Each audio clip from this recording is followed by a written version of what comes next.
Dennis Prager here. Thanks for listening to the Daily Dennis Prager Podcast. To hear the entire 3 hours of my radio show, commercial-free, every single day, become a member of Pragertopia. You'll also get access to 15 years' worth of archives, as well as the daily show prep. Subscribe at pragertopia.com. Hello, everybody. Welcome to the Dennis Prager Show.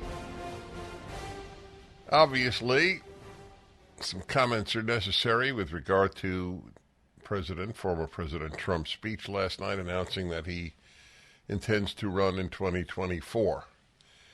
So as there not be any confusion whatsoever or ambiguity, if he is nominated, he will have my full, passionate support.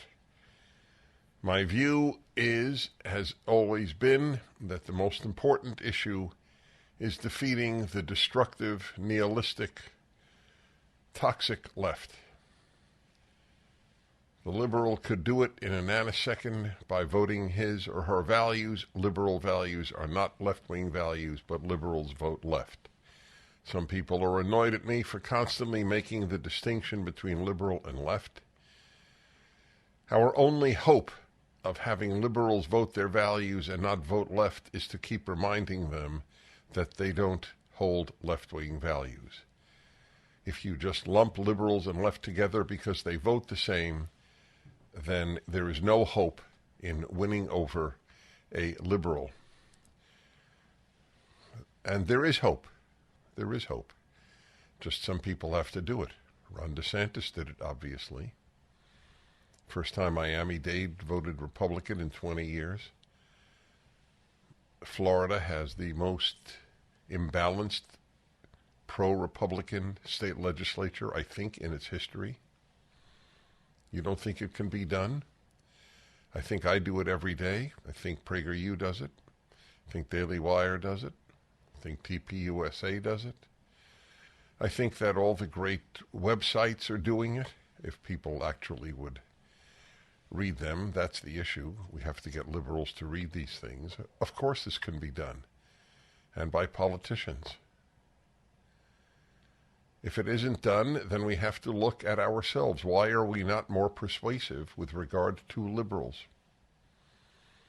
Anyway, that is my view.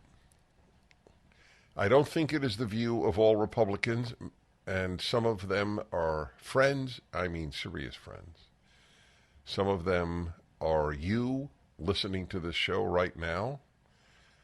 I don't know if for every Republican, the most important issue is defeating the left and then thereby saving America and liberty around the world. That's how big defeating the left in America is. As many of you know, I was in Denmark last week giving a lecture at the Parliament, not to the Parliament, at the Parliament. A member of the Parliament secured the room for me and the group that brought me, the Free Press Society of Denmark. And I became aware of the very sad fact that America is now regarded as the foundation and the exporter of bad ideas to the world. One obvious, if not the most obvious example, is the toxicity and the child abuse inherent in what is done with puberty blockers. Instead of telling an 11-year-old who says she is a boy, no, you're a girl, God made you this way, biology made you this way, you have to work it through, darling, but you're not a boy, and we are not allowing you to cut off your healthy and beautiful, soon-to-blossom breasts. And we will not allow you to ruin your health with puberty blockers because it's in with regard to Instagram or whatever else you are following in the social media. Only in America are these things happening to any degree, or to the degree that they are happening in America. European countries have actually closed hospitals or closed clinics in the hospitals that are removing girls' breasts because they say they're boys. The threat that these people say to parents, your child will commit suicide if you don't cut her breasts off, is as vile an idea as I have heard in my lifetime. Back to my point. The issue is defeating the left. If Donald Trump can do it, God bless him. If Ron DeSantis can do it, God bless him. If Governor Youngkin of Virginia can do it, God bless him. I don't care who does it. I just care that it be done. Therefore, I am not loyal to any one individual. I am loyal to the project of defeating the left. That's it. I said many times, many times, I thought Donald Trump was the finest president since Abraham Lincoln.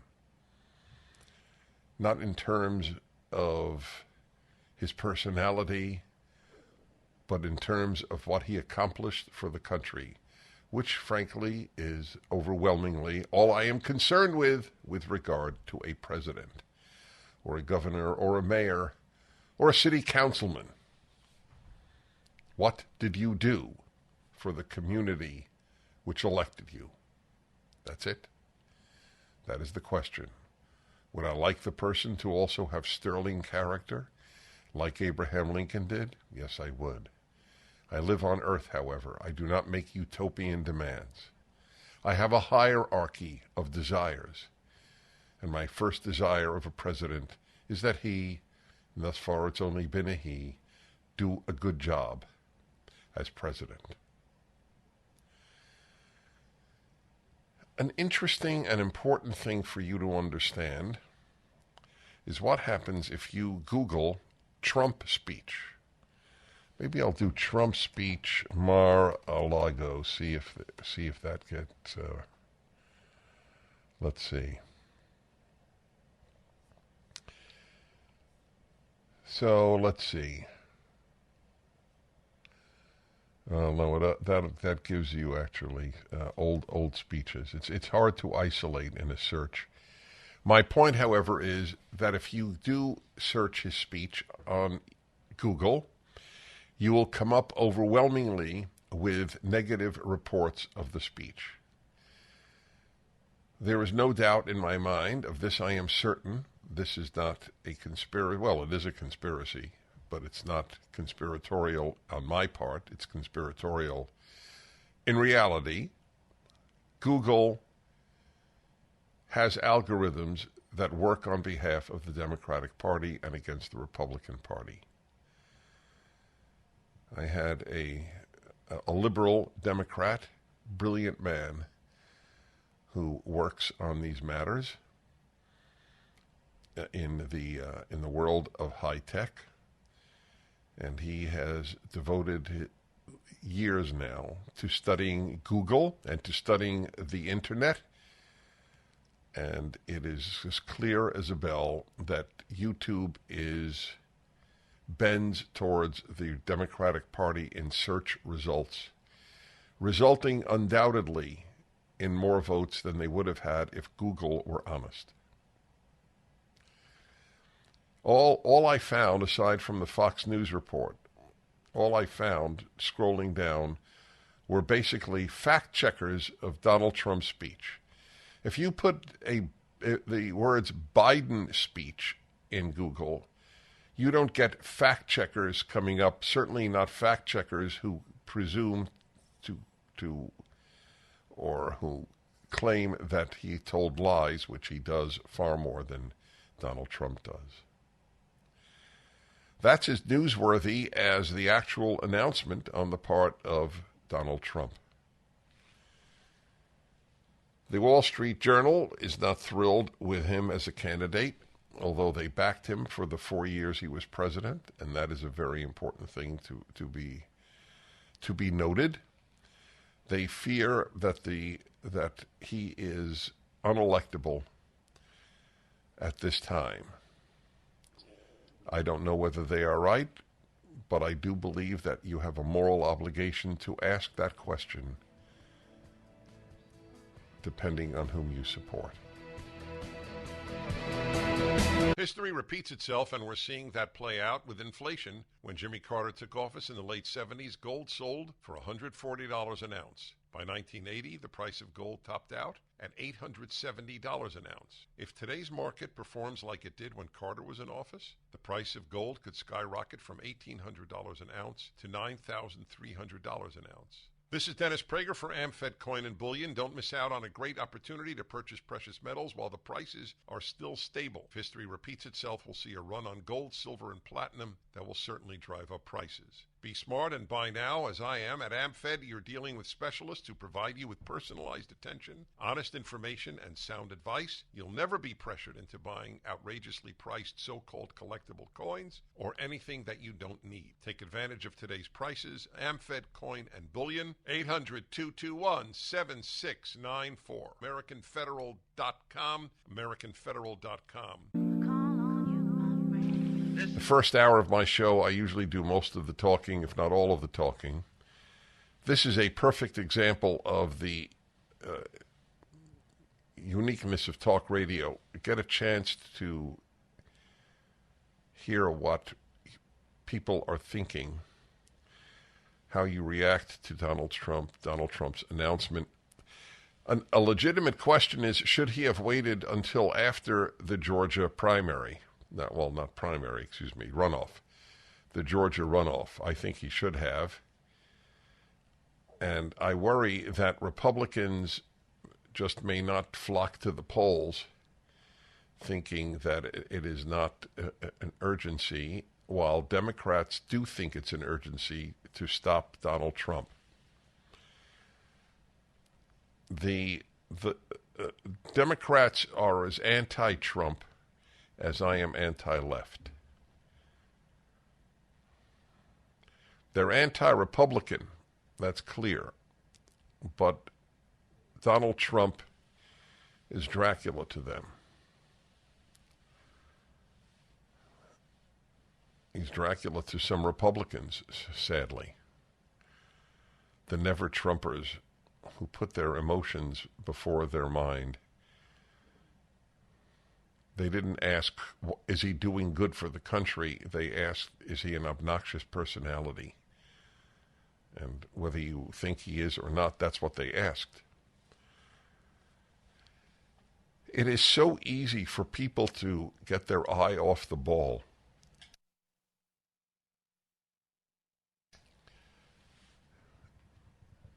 I guess that's human nature, is not to stay focused on what matters.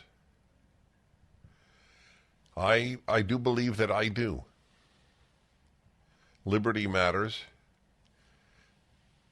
Defeating the left, the most toxic force in American history since slavery, is what you keep your eye on. The harm that they are doing to this country is unprecedented. How does America produce so many people who hate their own country? Not just hate their country, who hate liberty, who hate reason, who pass laws that doctors cannot help children embrace their sex. They pass laws, that's right. It's become illegal in certain states for psychiatrists, psychologists, therapists to say to an 11-year-old girl, you are a girl. And I'm here to help you embrace this gift of being a girl and eventually a woman. You can't say that.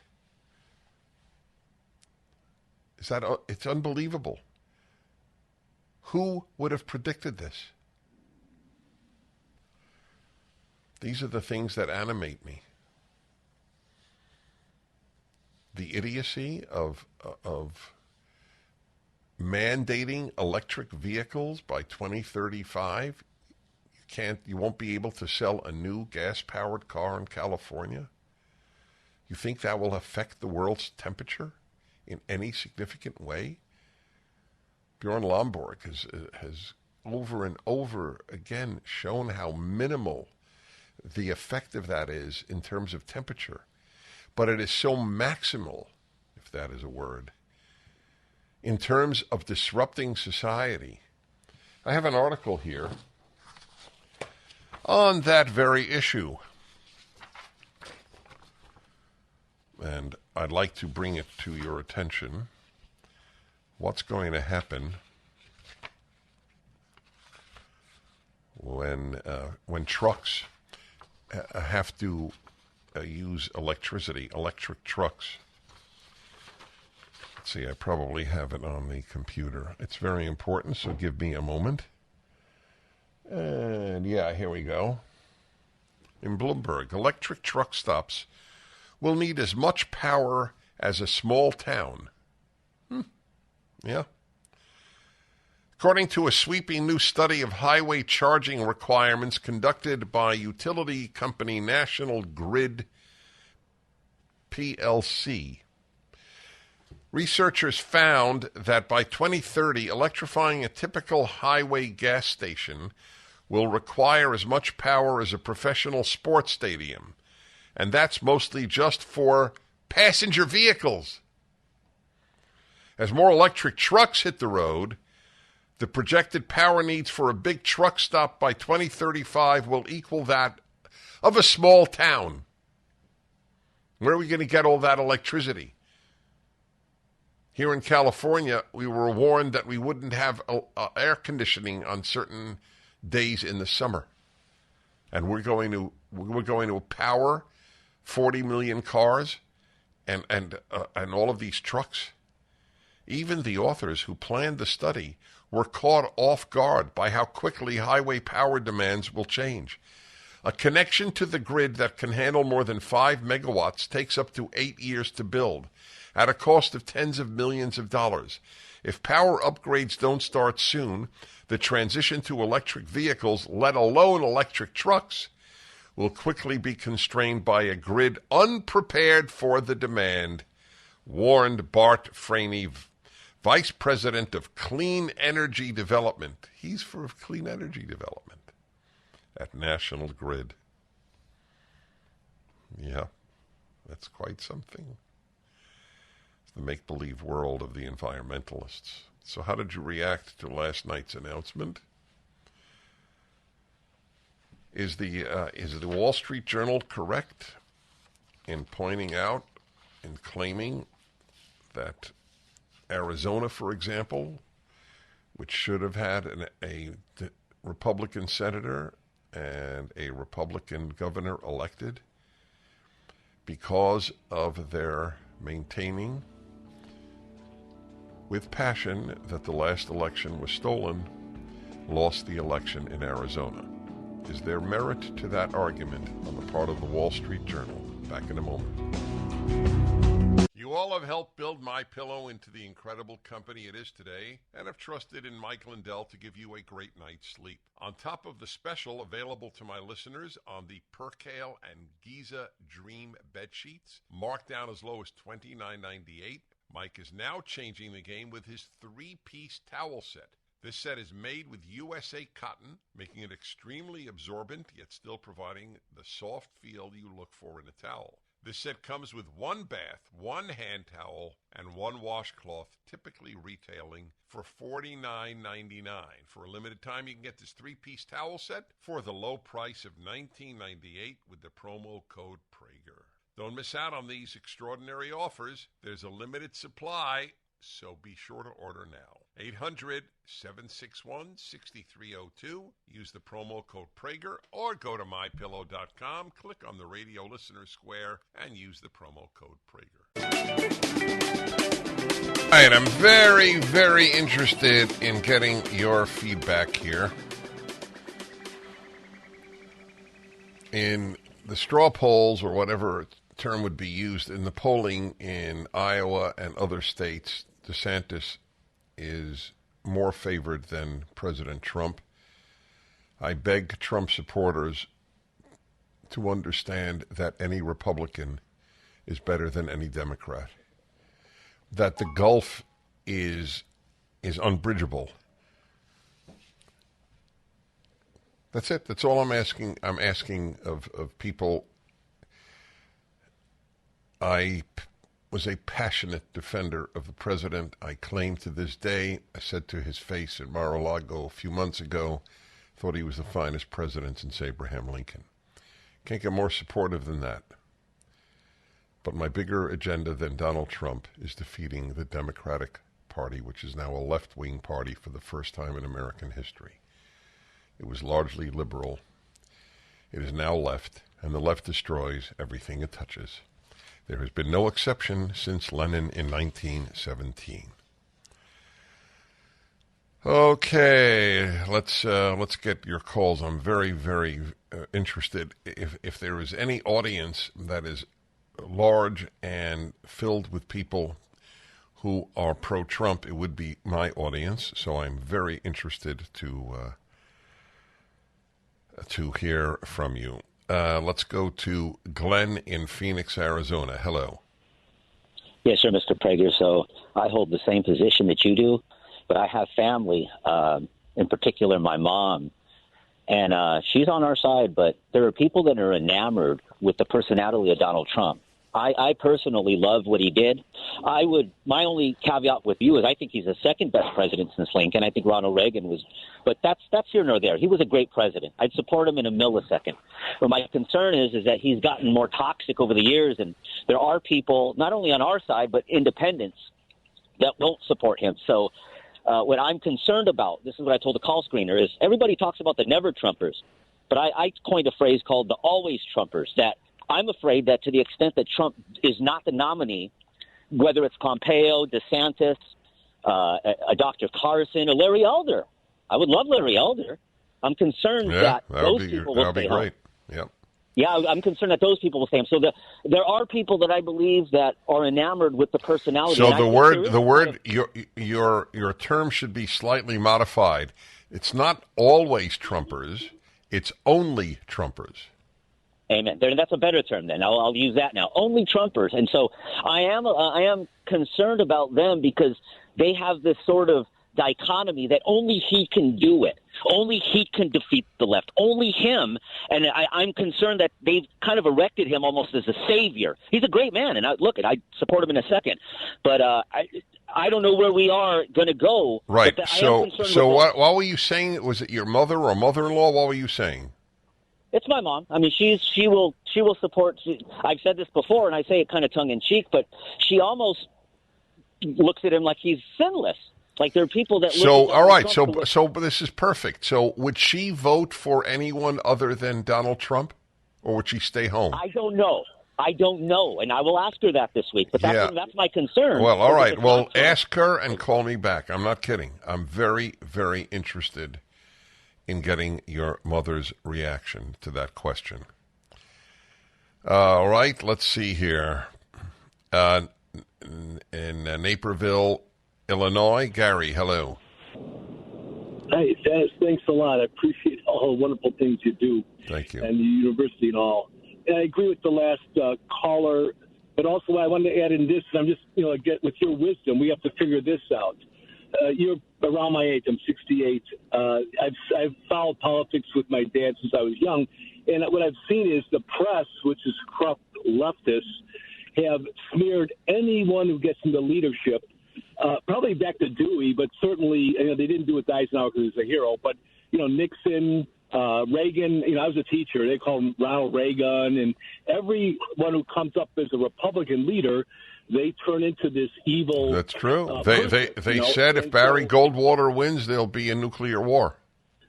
Exactly. So what I'm trying to figure out, and maybe with your wisdom we can figure this out, is do we have to go to just 4-year terms? Because whoever comes in, like another one is look at McCain. He was a hero when he was opposing Bush.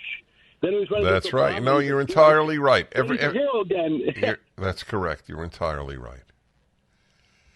That's right. They will smear any Republican who runs. They smeared Mitt Romney, who's now their hero. The Fed is unstable. Interest rates could go up at any moment. If you're relocating and need to buy a new home or invest in real estate, get fully underwritten and approved with Andrew Del Rey and Todd Avakian at Sierra Pacific Mortgage before you make an offer. Their fast-track approval process will allow you to compete with cash offers, whether you're buying today, tomorrow, or a year from now. Even though housing prices are stabilizing or coming down, economic uncertainty, supply chain issues, and limited construction means the real estate market is limited and competitive. Go to andrewandtodd.com. That's andrewandtodd.com right now. Get fully approved today and have confidence so that when you're ready to buy, you'll have the money ready to go. Don't wait. Go to andrewandtodd.com. Lock in today's still historically low rates. Go to andrewandtodd.com. That's andrewandtodd.com.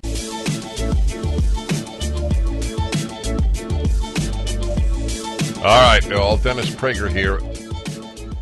I have a lot of Trump supporters among my listeners. Can't get more passionate Trump supporter during his presidency than I was, or once he was nominated. And yet I look at the board, and it's very interesting. People are worried about a Trump candidacy. Never Trumpers are wrong, and only Trumpers are wrong. The best is the enemy of the better. Even if Ronald Reagan is the best, if you don't attain the best, you have to attain the better. That's the way life works. Very rarely do you get the best. The best is the enemy of the better. Let's see here. Yucaipa, California, and Joey. Hello, Joey. How are you, sir? Well. You know, if Donald Trump could learn to bend a little bit and quit saying, just go completely off the deep end, because my wife's a firm supporter of him, and she says, but he just goes on and claims everything's his deal. But he's not the problem. The problem is a globalist. And there was way too many globalists, including in the Republican Party, because I guarantee you Bush were globalist. I mean, Bush's grandfather was fired. His bank was closed because of the fact that he was doing money with the Germans during World War II. All right, well, that's not a key point right now. I thank you for your call. Globalists are a threat, and globalists are leftists. There is no distinction between the left and globalists. The left has contempt for nationalism, including American nationalism. They associate nationalism with Hitler. This is the infantile mind of a leftist. You have no idea how superficial the thinking is of every single leftist. You have no idea. I've lived with them since I went to Columbia. The intellectual depth of their thinking is as shallow as a puddle. Nationalism, bad, right? Is that right? Nationalism is bad? There's good nationalism and bad nationalism. It's like saying homicide is bad. Really?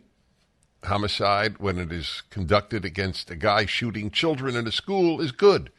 Homicide in fighting Nazis in World War II, or the Japanese in World War II, that was good. There's good in homicide and bad homicide. Do you know I wrote about this about 25 years ago, and you have no idea how many left-wing sites attacked my article, that there is moral killing and immoral killing. Such is the shallowness, the superficiality of every leftist's thinking. You cannot be deep and be a leftist. You can be deep and a liberal. You can be deep and as a conservative. It is not possible. Shallowness is at the core. That's all they know, right? There was a whole series of tweets that were publicized by left-wing sites last night that Donald Trump's speech had transphobia in it. Yes, transphobia. New term which is caught on. Most hated group in America, Christians, but there's no term for Christian hatred. Interesting, right? Term for hatred of transgendered people. So that if you say that a biological male should not compete on a women's team and in women's sports, you're a transphobe. That is the superficiality at the core of all left-wing thinking. You can't be deep and a leftist. It is not possible. Just remember that. Nationalism is bad, is like men give birth. Nationalism, like everything else in life, saying nationalism is bad is like saying knives are bad. Knives are used in surgery to save life, and knives are used by homicidal maniacs to stab people to death. There's no such thing as a good knife or a bad knife. It is the wielder. It is like nationalism. It can be wielded for good, and it can be wielded for bad. But there is little that frightens me as much as America giving up its sovereignty. It's why I supported Brexit. It's why most Brits supported Brexit. It might have hurt them in the short run or even in the medium run, financially. But they didn't want to be told by faceless bureaucrats, by superficial drones in Brussels, what to do with their country. That's what it is. More of your calls here. Isaac in Los Angeles, hello. Hi, Dennis. Hi. It's a pleasure. Thank you. I just wanted to say, like any job, you do it the second time, you do it the third time, you get better at it. Can you imagine being president for 4 years, how much he accomplished, how much more he's going to accomplish as the president again? He will clean up the FBI top. He will clean up the Department of Justice. He will make Democrats, liberals, Republicans, all Americans. We are first Americans, and we've lost sight of that in this country. Right, I agree. I agree with every word you're saying. So the only question is, he has to win in order to do that. Do you think he's the most likely Republican to win? No. No. Well, you know what? That's I did not expect that answer, and I salute you. This is actually revelatory to me, your calls. I expected call after call to say it doesn't matter, he's the man, we have to nominate him. Well, here was someone who said he'll do the best and says, but he's not likely to win. You can't do any of those things if you don't win. You have to win.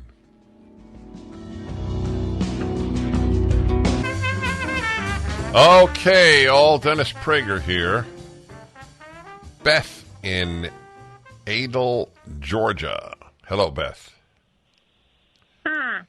I was just calling to say how much I love Trump, and Trump is the only one that I would ever vote for president.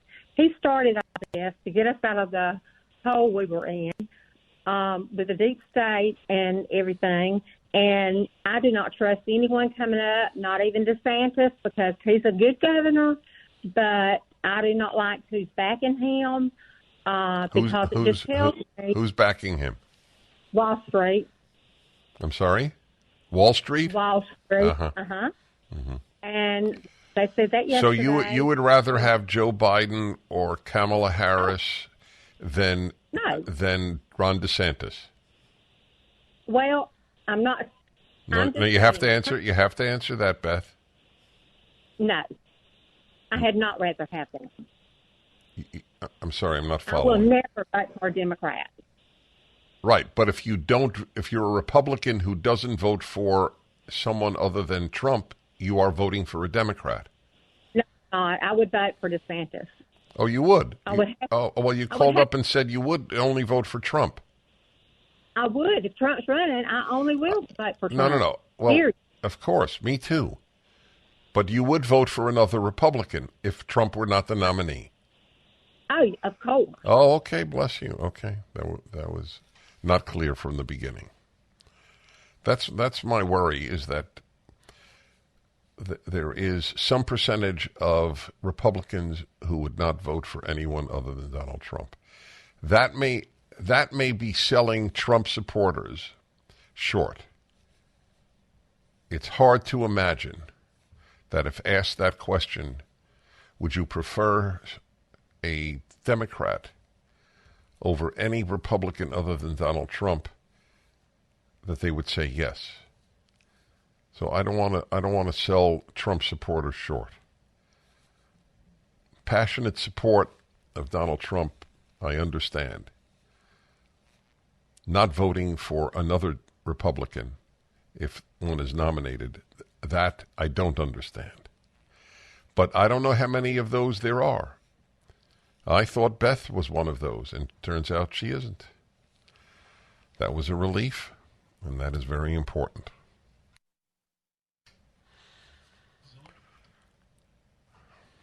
Let's see here. I'm looking at the, California, Tennessee, Wisconsin, New York, Texas, California.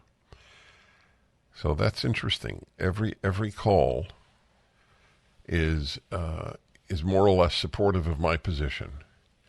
You've got to vote for any Republican, period, over any Democrat. And you have to try to convince others to do the same. The country is truly at stake.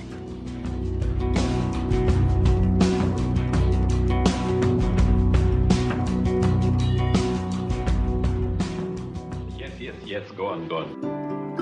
Well, I'm not going to cancel the male-female hour 2 weeks in a row. That is, as the Germans would say, verboten, forbidden. Last week it was after Election Day, totally understandably. But as much as people are thinking about the Donald Trump speech last night and the whole issue of who should be the Republican nominee, nevertheless, life goes on, and we must address all topics. It was a certain, I would say, gamble or risk to have hours that have nothing to do with the news cycle. And I've been vindicated over the course of decades in doing that. And one of those hours, of course, is the male-female hour, the most honest talk I know of about men and women in the public arena today. There may well be others equally honest. I'm not in a competition, but I did want to say that to the best of my knowledge, that is the case. So I have an interesting topic today. When I speak about marriage, men and women, etc., I often note the following: that most marriages are a moody married to a non-moody. And I put it this way: some marriages are two non-moodies. Most marriages are a moody and a non-moody. But I've never encountered a marriage of two moodies. So here's the question. Well, no, before the question, here's my punchline. The moody may be unhappy, but they're not stupid. They never marry one of their own. So now the question. Why does a non-moody marry a moody? That's the question. 1-8-PRAGER, 776-877-243, 776. 877-243-777. Yep. 877-243-777. So why is that? I have a theory. While you call in, I'll offer you my theory. The odds are your marriage is exactly what I'm describing. The odds are that your marriage is a moody and a non-moody. So there are two possible explanations, at least that I can come up with. You may have a third. Two possible explanations for why a non-moody would marry a moody. Actually, I have now come up in my fertile brain a third one just as I post it, which means I have to write this down. Let me see. Okay.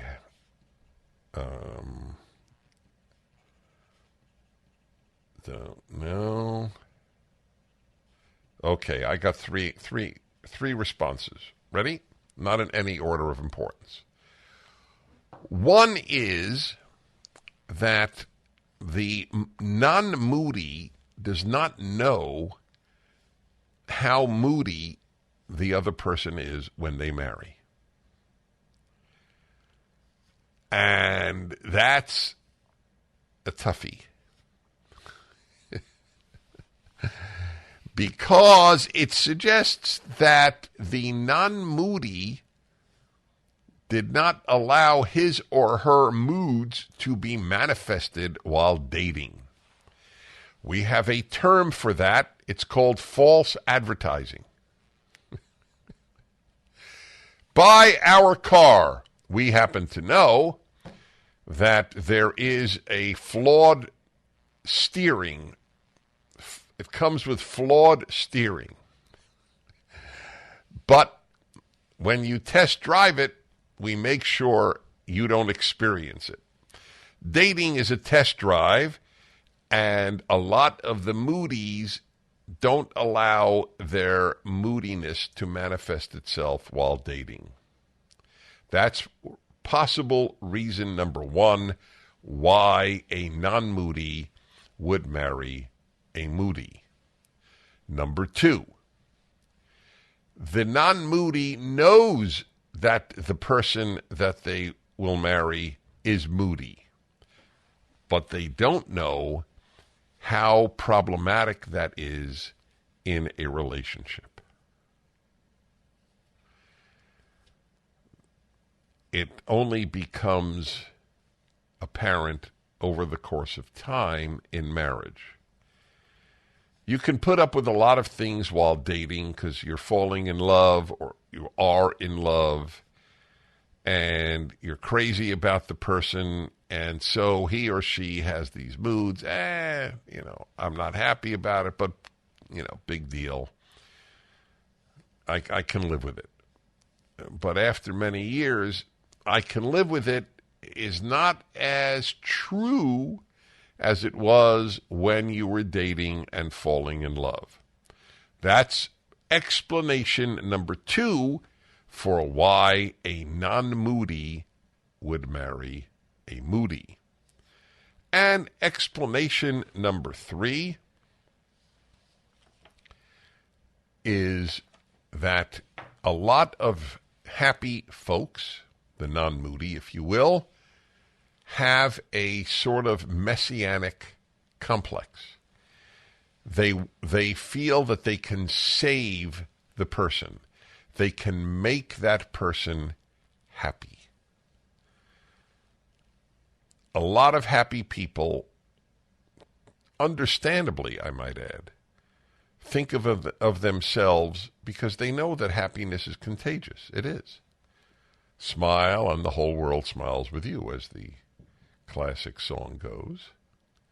So they think, I can make this person that I am in love with, this wonderful human being who isn't happy, I can make this person happy. If you have a fourth reason, and I think that it is a valid one, I will send Sean to your home, and he will bring a box of donuts. Not a cigar, because most people don't smoke cigars. Gluten-free donuts, he adds. So for the chance of a visit from Sean with a box of donuts, is there a fourth reason? Or do you agree with my three reasons? And does this characterize your marriage? A moody married to a non-moody, and if so, and if you are the non-moody, why did you marry the moody?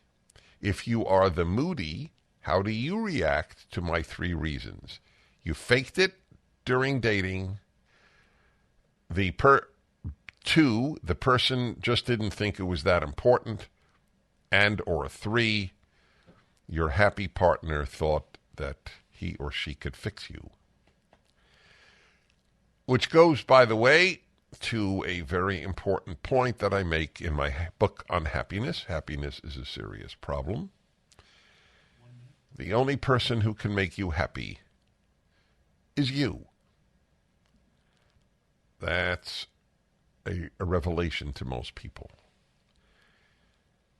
You can make another person unhappy, but you can't make another person happy. That's why sort of life is weighted in favor of unhappiness increasing, because you do have the ability to make another person unhappy, but not to make another person happy. You can make another person happier. That's true. And that's a beautiful thing if you can. All right, I will take your calls. Why does the non-moody marry the moody?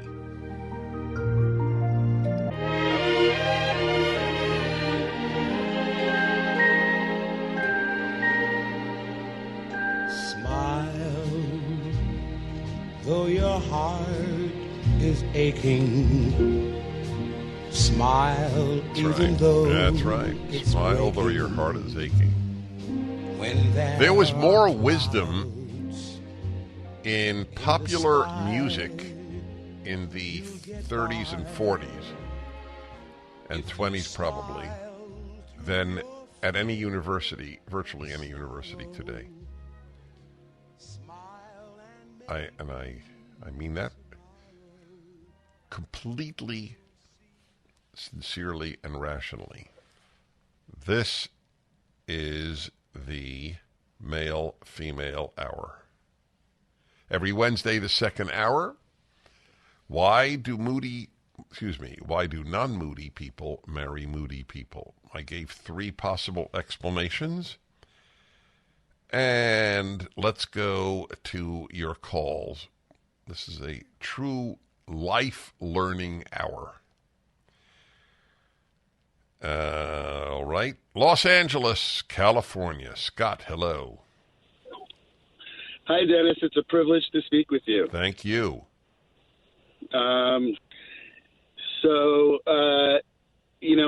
It may be, when I was talking to the call screener, I think it was when you were presenting the third option, so this might be related, but I think it's actually different. There could be a non-moody person who has sort of a boring life, and it's exciting to engage with the moody person. It's a challenge, and it brings excitement to that person's life. It may be related to thinking that they could change them, but no, it's different. It is different. It is related, but it is different. I'm just curious, since I never would have thought of that. Although I do always speak about boredom as a very big motivator for people's attitudes and behaviors, I would never have thought of this. So are you speaking autobiographically? At the risk, yes. And I assumed such, because how else would one come up with such an interesting theory? I assume you're the non-moody in your marriage? Yes, although I have my moments. I'm sure my wife would say that.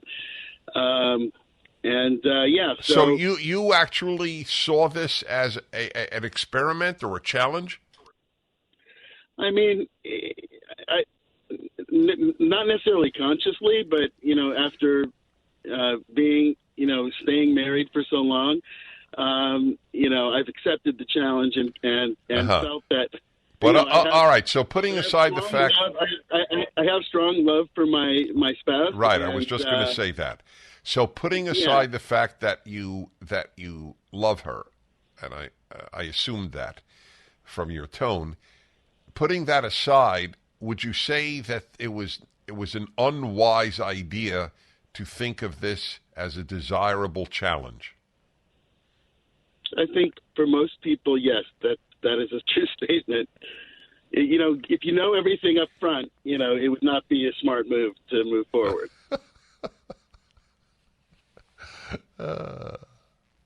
That's correct. That was one of my 3 explanations. People underestimate how serious a problem a moody spouse is. Hence the cliche, most cliches are true. Happy wife, happy life. Happy husband, happy life is not as true, but it is true as well. People don't realize, that's why I wrote a book on happiness and have a happiness hour, because it is such an important subject. North Vale, New Jersey. Dean. Hello, Dean. The famous Dean of North Vale. Hi. Hey, if I wasn't bribed with the box of donuts, I would have just agreed with you and said, yeah, it's a trial period. Nobody shows their moods or their bad aspects when they drive. But I did come up with another one because I really wanted the donuts. No, wait. That's a little insulting. You mean Sean delivering them is less important than the donuts? No. It just made me think. So that was good. All right. And I was thinking, when I got out of college, this could have happened to me. This is going to sound weird, but your audience, I think, would understand that she was really, really, really, really hot. And I was really, really, really, really young and immature. And I guess she wasn't a good judge of character. So we got married. It only lasted 3 or 4 years.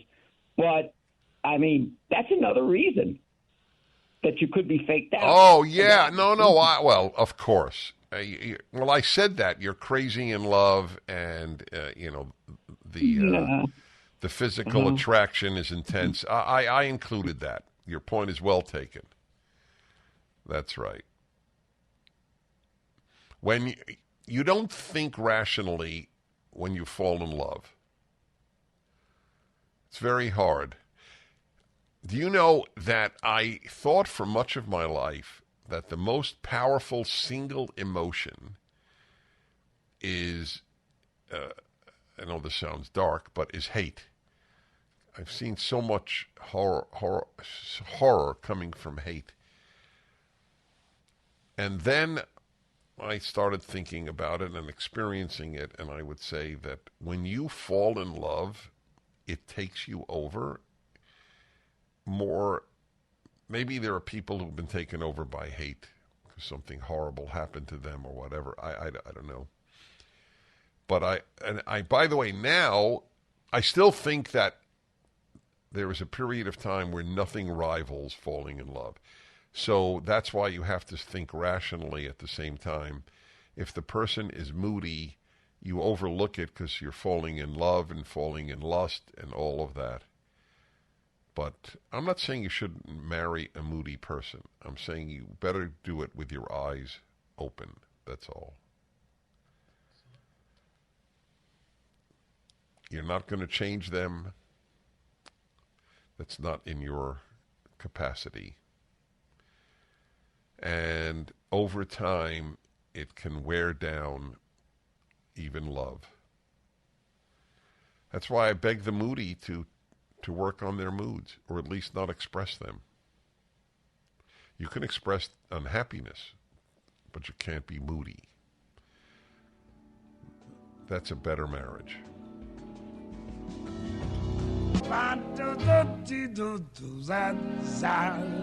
Oh, when you smiling,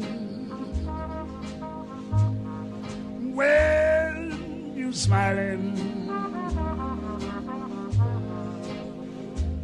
the whole world smiles with you, baby. Yes, when you laughing, when you laughing, yes, son. All right, everybody, Dennis Prager here, male, female hour. Why do so many, I shouldn't say why do so many non-moodies marry moody people? I gave 3 explanations, and we are headed toward your theories on this. Kathy in Tampa, Florida. Hello. Hi, Dennis. Hi. I want to preference my thoughts first by saying that I was a special education teacher, newly retired. I taught for 37 years. So my job was to teach people how to communicate and communicate appropriately and label their emotions. And I used what's called conscious discipline in the classroom. I was highly trained in that area. So having a husband who's very moody, I don't know, I guess maybe it was a challenge for me, the same as my job was. Wow, you're the second one to offer that as a theory. People like challenges. That I did not think of that. Was that conscious on your part? Not at first. Not, we got married in 1990, and at the time, I don't think I realized it, but over time, being married to somebody who was moody, and I most of the time didn't even know what was going on, why he was so moody, and a grudge holder and stuff. But, when I kind of figured out more, wasn't in my youth anymore. It was just, I don't know. And I think maybe he married me because you weren't moody. At work. Because I could deal with it. Right. Are you still married? Yes. And does he know the negative impact of his moods on you? He doesn't believe it if I tell him. I don't quite understand He's in that. denial over that. Well, he denies that he's moody. No, he doesn't deny that he's moody, but he denies that, it has had any impact on me over the years. Wow, that's odd. Why would he think it wouldn't? It would have an impact on him if you were moody. Yeah, I've always felt that one moody person was quite enough. Yes, that's why my point. I've never encountered a marriage of two moodies. It's almost always a moody and a non-moody. They wouldn't survive. It wouldn't. Well, and they're not attracted. As I said, the moody may be unhappy, but they're not stupid. They never marry one of their own. That's the irony. Moodies can't stand moodies. But a lot of them think that they're lovable, and many are. I acknowledge that.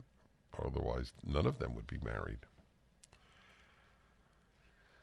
Well, I wish I could talk to him. All right. Yeah, well, that's actually what some of you are calling in to say. David, Rockford, Illinois. Hello. Hello. Can you hear me? Why not?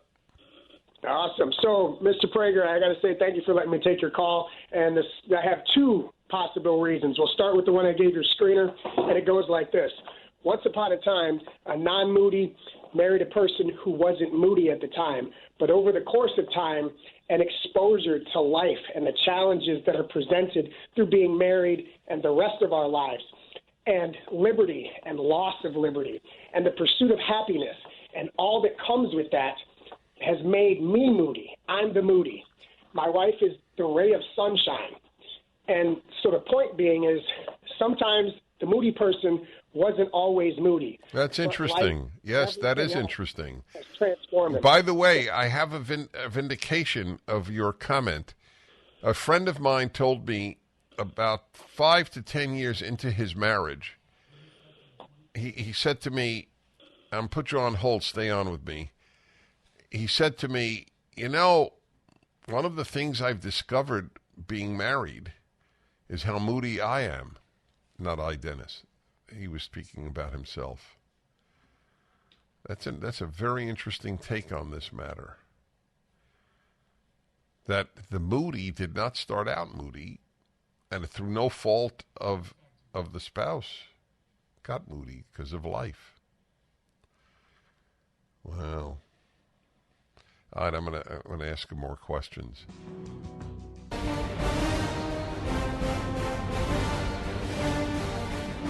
Hello, my friends. Dennis Prager here. We return to the subject of Donald Trump's announcement that he will seek the nomination of the Republican Party. I've been reading polls done, and things have changed in the Republican Party in the last few weeks, whereas the former president was ahead in Iowa and elsewhere. Now Governor DeSantis is ahead in all of those states.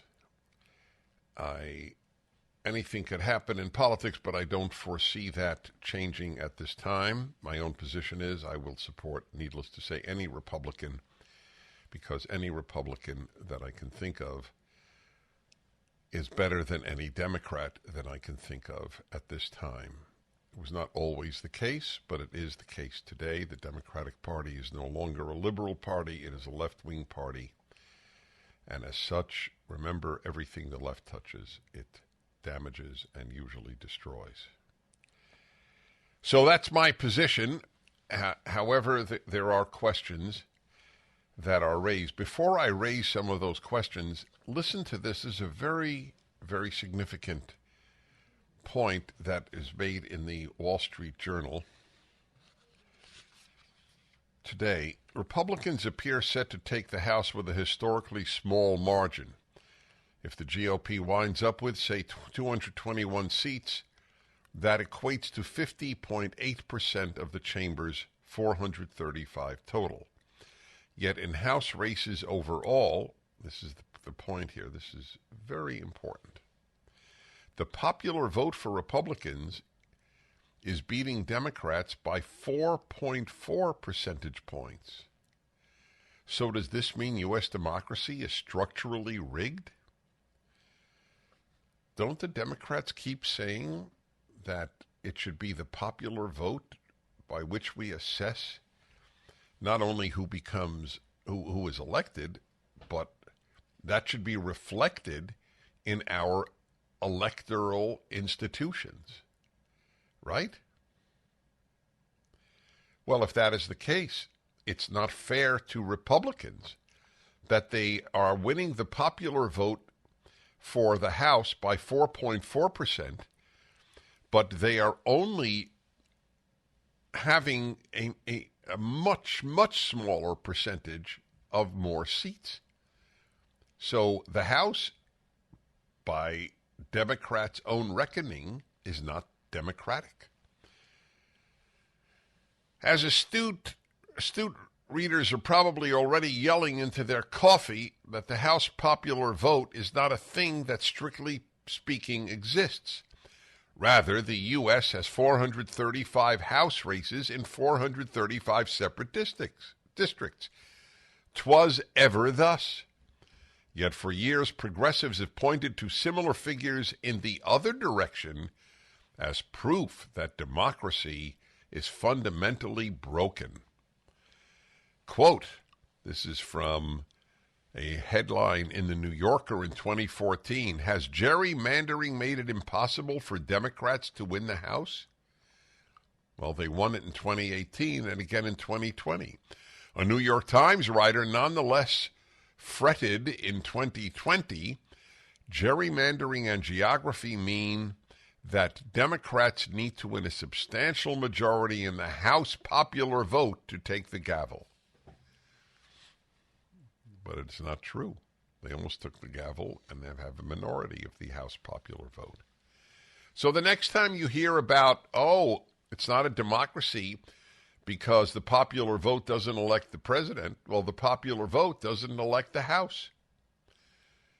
If the popular vote were the only criterion for House members, there would be a lot more Republicans in the House than there are now.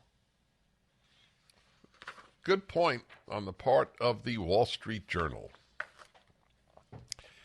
And now back to the problems of the election. So I'd like you to respond to this. The first hour, I raised the whole issue of if you are a Trump lover, and I was a major Trump supporter, will you vote for another Republican if nominated? And the first hour was reassuring. Not one person called in and said, I would only vote for Donald Trump. It is one thing to be a Trump supporter. It is another thing to only support Trump. Is right? The word only is the word to be avoided. So here is Wall Street Journal take today about Kari Lake's loss and what it means. She was truly a terrific candidate for governor of Arizona. She has everything going for her, and her opponent has little going for her. So what happened?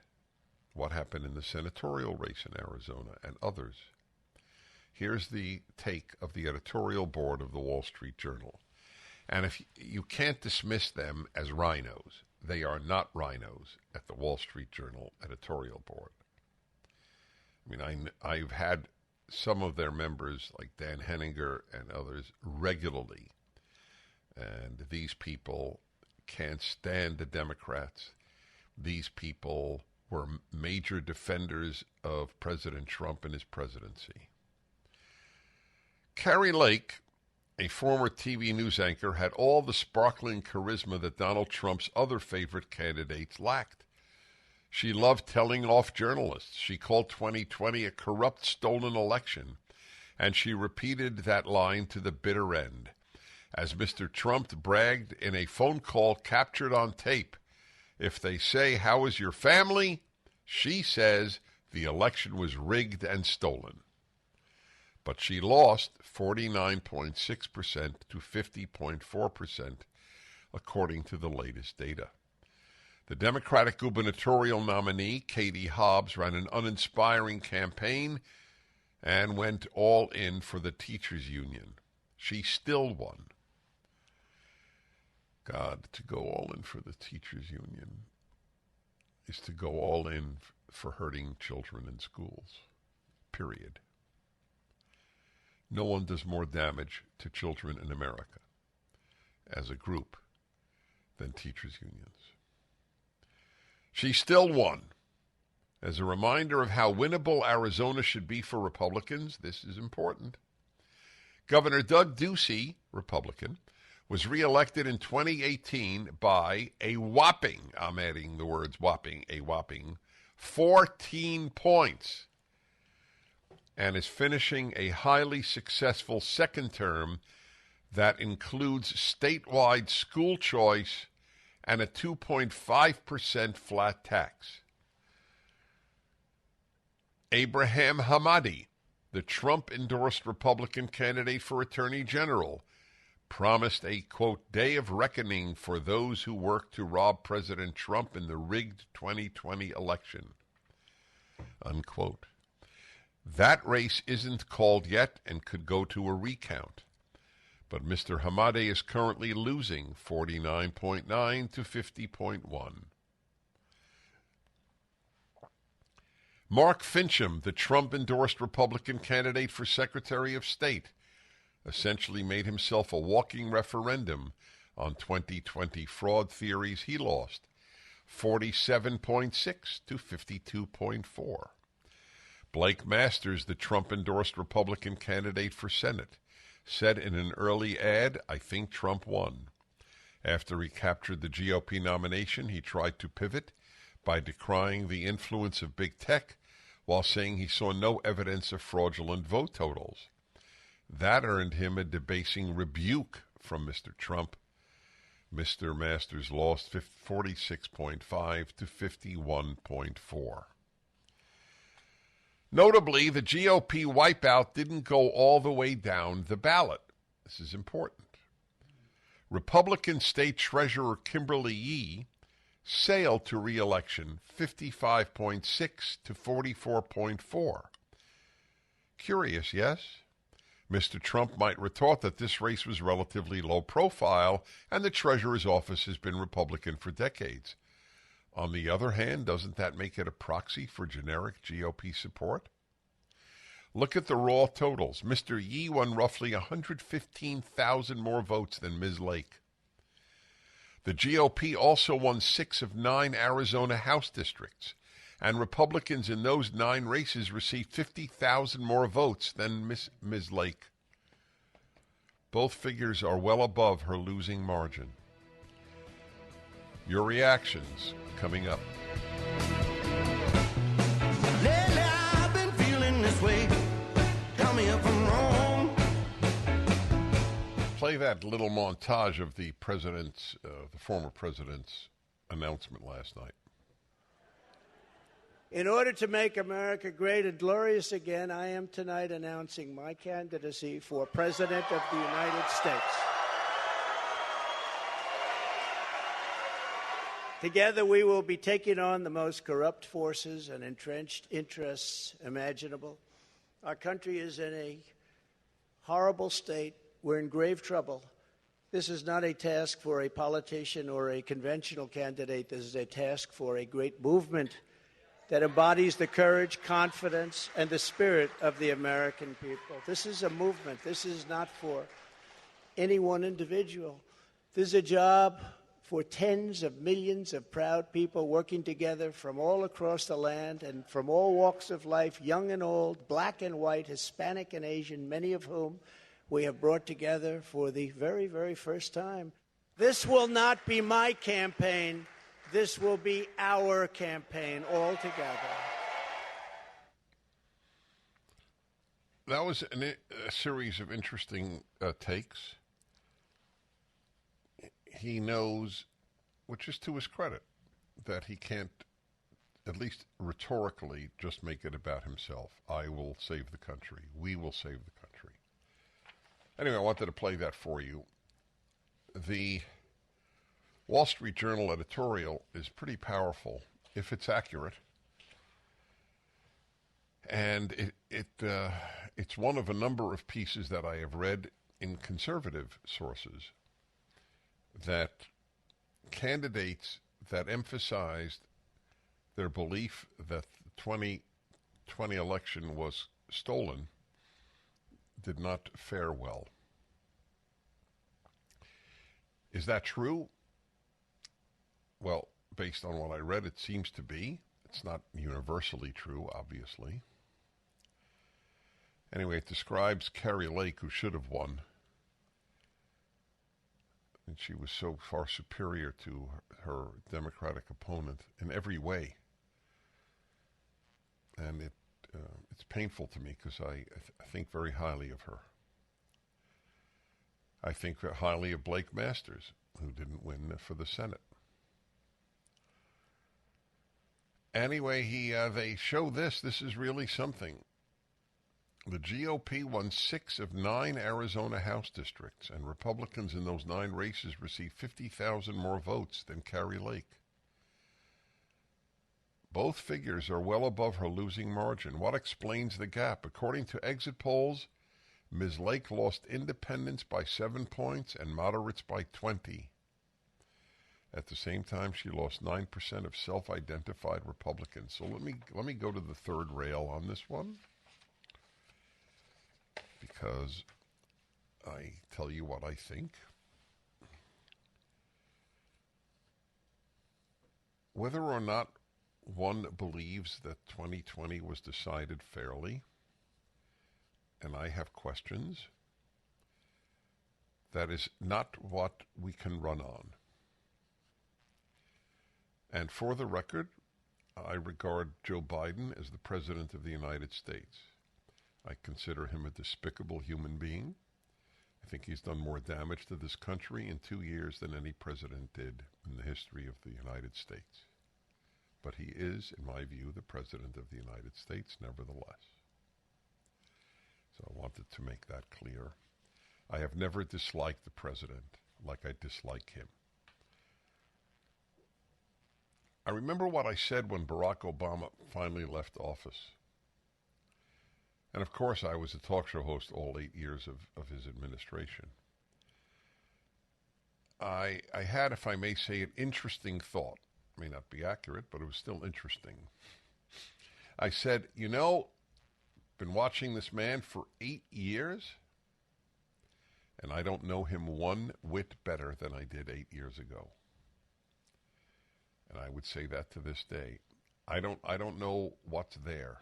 He is very eloquent, very bright, very glib, but I don't know what's there.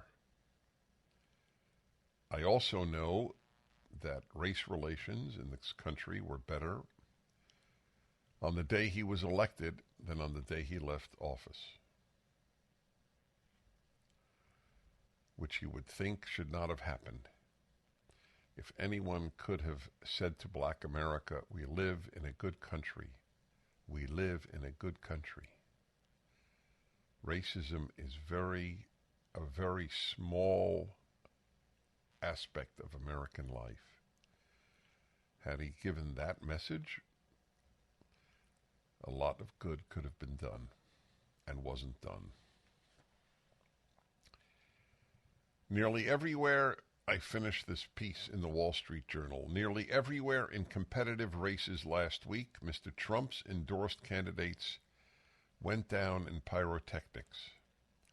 But the flame out of an awkward eccentric such as Doug Mastriano in Pennsylvania or Don Bolduc in New Hampshire only says so much.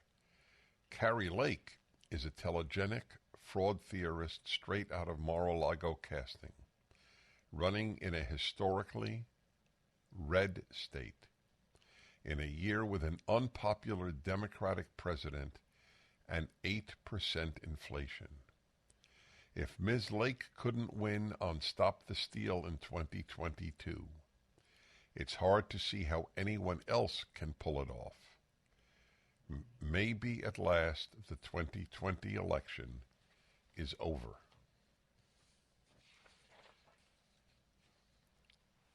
Even if the last election were fraudulent and the frauds determined the election, I learned something at driver's ed in high school. It's the only thing I remember from driver's ed in high school, and it was worth it. Don't be dead right. It was a very good lesson about driving. It is a very good lesson about life. If you're dead, having been right doesn't help. Back in a moment. The Dennis Prager Show. Well, y'all, Dennis Prager here.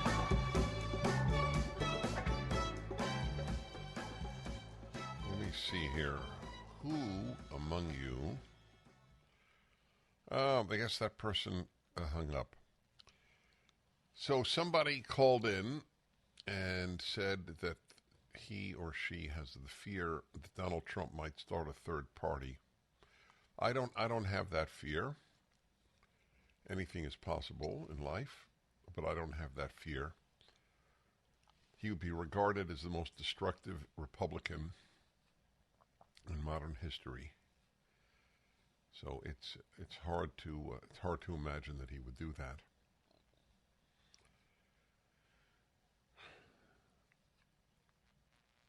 He was a great president. I think one can acknowledge that, and one has to then ask, the greatest question right now is not was he a great president? He was. Is who can win? All right, let's see here now. Kelly in Van Nuys, California. Hi. Hi, Dennis. I wish that some of your commentary regarding Carrie Lake's analysis would have taken on the information as released by Charlie Kirk, Turning Point USA. There are so many ballots of Republicans that have not been cured. So many people that went to Maricopa County and went to go vote. Are you there? Yeah, I'm listening. I didn't quite follow. There are so many people in Maricopa County who what? who went to the polling place to vote and were told they couldn't vote. The voting machines were broken. They wouldn't be tallied. Go somewhere else. They went somewhere else and told they already voted. And how many do we assume that was? They at least 40%. At least 40%. And how many people left Maricopa County on their lunch hour and decided, oh, I'm not going to the other place to vote. I have to get back to work. I have to get kids from school. Did this affect Democratic voters as much as Republican? Well, it did, but then they cured all the votes. And also the Democratic voters all voted early. They voted by mail. Very few people that came in. And if you look back at what that's Carrie generally Lake true. was saying she was counting on getting day of votes. Right. That's what was going to pull her across the line. I agree with you. I agree. And I don't think they've done a good enough analysis, and I think it's well. That's why I took your call. That's why I took your call, because I'm not aware of everything you're saying, and I want to be. All right, I appreciate it. I will look into that.